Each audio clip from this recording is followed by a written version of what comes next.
What is this? Are you recording? You want me to take it out? Please. The recording, yes. Okay. I didn't see that part. All right. Good morning, Ms. Ibastieli. Hi, good evening. So you're telling me that you have a lawyer. Yeah, Who is your lawyer? Attorney Rehan. Who is it? Rehan? See if they filed it. Do you know if this person is going to show up today? Yeah, he's there. Okay. We're just going to do probable cause now. You now are charged with unlawful restraint. You're facing up to a year in jail and or a $4,000 fine. We're going to do probable. Let's break this down. Unlawful restraint isn't just a heated disagreement. It means preventing someone from leaving against their will, and that's a criminal offense with consequences that can include up to a year behind bars. This isn't minor, and it isn't symbolic. Yet listen to how calmly it's presented, measured, almost routine, like it's just another case on an ordinary day. That contrast is what makes it powerful. Serious allegations delivered with steady composure, as if the weight of it all is simply part of the daily rhythm of the courtroom. Because you have the right to remain silent. Anything you say can or will be used against you. You have the right to have an attorney present during questions and interviews. If you cannot afford a lawyer will be appointed to represent you.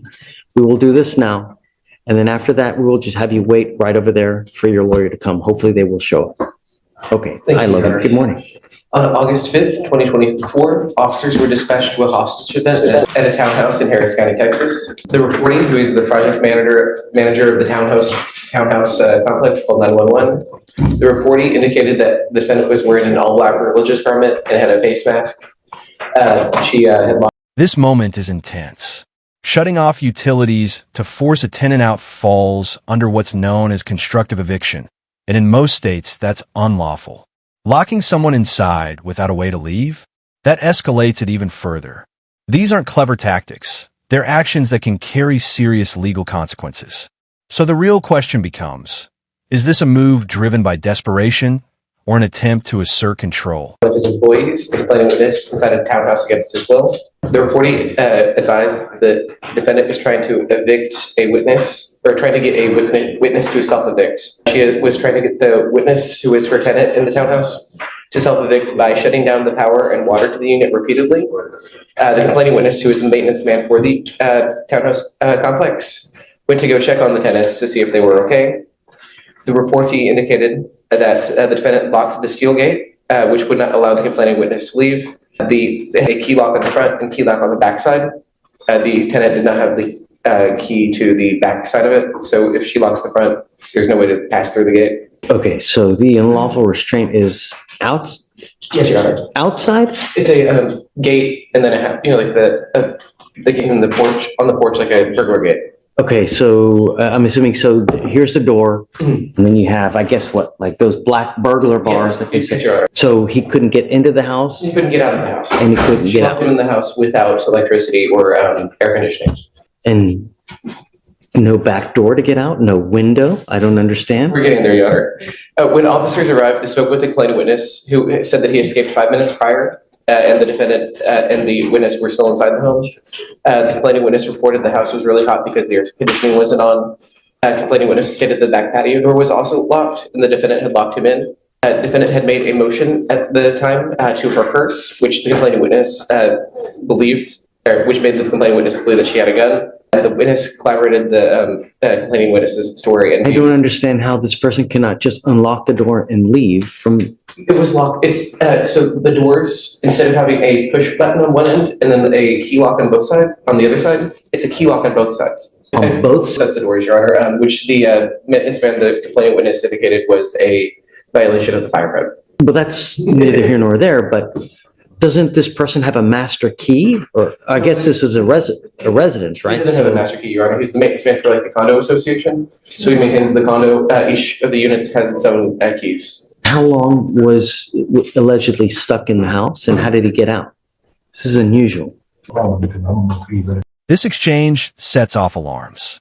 When someone is told to be quiet while they're trying to leave, the situation can quickly shift from a disagreement to potential intimidation.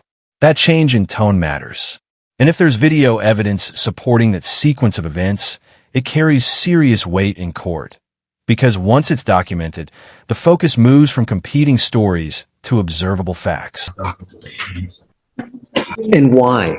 Was there did this, well, I guess, She was attempting to turn the power and water back on in the unit because she has been repeatedly turning off the power from the tenants who live there. He told her repeatedly that he wanted to leave. so presumably she's outside at this time? She's in there with him, Your Honor. She asked him to sit down on a chair. There's a video that shows complainant asking defendant to let him go multiple times, and with her telling the complainant to shut up.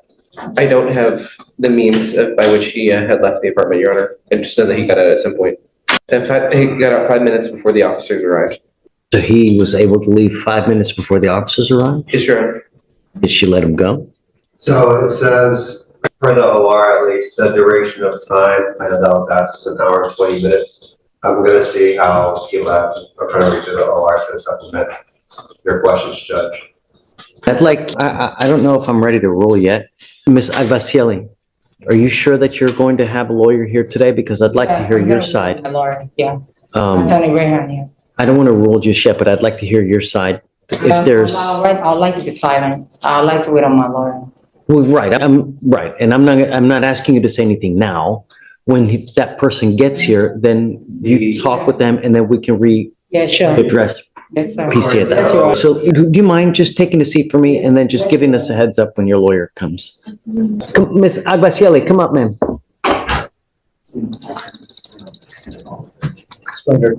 I explained to her the no contact there. Okay, great. Okay,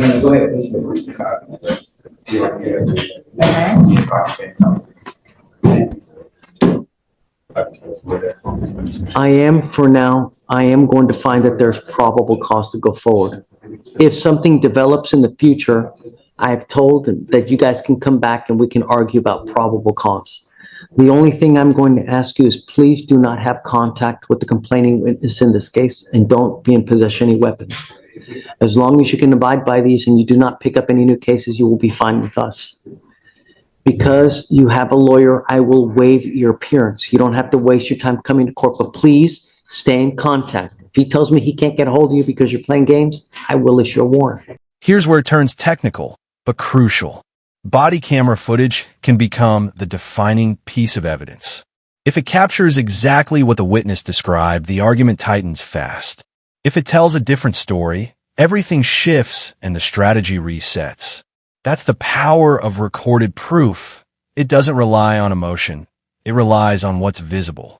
So the real question is, will the footage reinforce the claims or quietly dismantle them? Okay? Do you have any questions? Okay, so just no contact, no weapons, and that's it. Okay? Thank you, Judge. Thank you. Okay, thanks. Just to go back to the body cam issue itself, right? The body cam issue itself, like say if I were to file a motion to restore property or return property, it's been tagged, so I don't know how we're gonna. I mean, I don't think that you would have any opposition to that, would you? At this juncture, I think Pavel said the body cam, like to retrieve her body cameras from HPD evidence. For the motion to restore, Judge, I just need to talk to the investigator and see if we're retrieving it anyways. If you're what? If we're gonna retrieve that footage to make it available, I think we're already in the process of doing that. That's the only thing that's holding me back. But right now, I'm objecting because it's a part of a pending investigation. At this point, I just need to confirm it with the investigator. Do you want to set it a couple weeks just to see if that happens? Yeah, I mean, I really just need a week, but yeah, a couple weeks. Are we judged? Because like I said, I'm waiving her appearance. Oh, absolutely. So, I mean, she's not gonna have to come here, so 2 weeks will suffice, Judge. whatever you want, I don't care. Yeah, because you guys fight over whatever day, and then, I mean, if you want to, I'll grant your motion to get it back, though. Yes, sir. If they're not gonna get it back first, so. Thank you, Judge. Thank you.